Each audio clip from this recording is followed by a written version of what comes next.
सुदामा जी जैसी कथा है ईश्वरदास की। तो ईश्वरदास जी उनकी पत्नी, 2-4 बालक थे।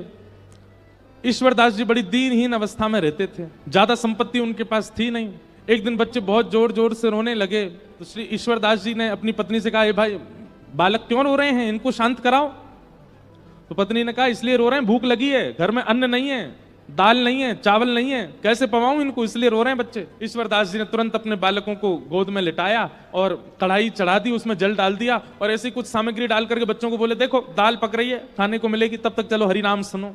बालकों को हरिनाम हरि कथा सुनाते सुनाते सुनाते सुला दिया। ठाकुर जी से देखा नहीं गया। हम फिर लीला ऐसी कथा आती है, पत्नी ने ईश्वरदास जी से कहा कि आप नित्य की भक्ति संकल्प के साथ करना शुरू कर दो। ईश्वरदास जी बोले, क्या संकल्प करूं?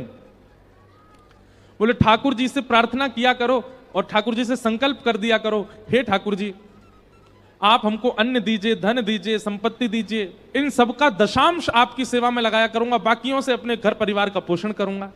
ऐसा संकल्पित होकर के भजन किया करो। ईश्वरदास जी संकल्प नहीं कर रहे थे। पत्नी से कहा, बोले मैं अन्न रोटी मांगूंगा भगवान से भजन करके।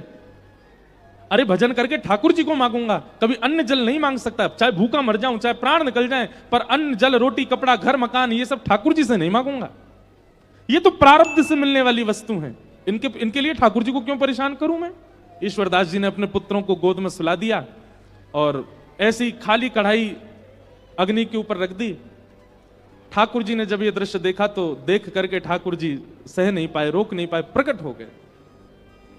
वो शंख चक्र गदा पद्म धारण करके जैसे ही ठाकुर जी प्रकट हुए, ईश्वरदास जी ने प्रणाम किया। भगवान ने प्रसन्न होकर के कहा, वरदान मांगो ईश्वरदास, क्या चाहिए? ईश्वरदास जी बोले, बस एक ही वरदान दे दीजिए। क्या? कि मेरी पत्नी के चित्त में, मेरे बच्चों के चित्त में और मेरे चित्त में आपसे मांगने के लिए जो भी इच्छाएं प्रकट हुई हैं वो सब खत्म हो जाएं।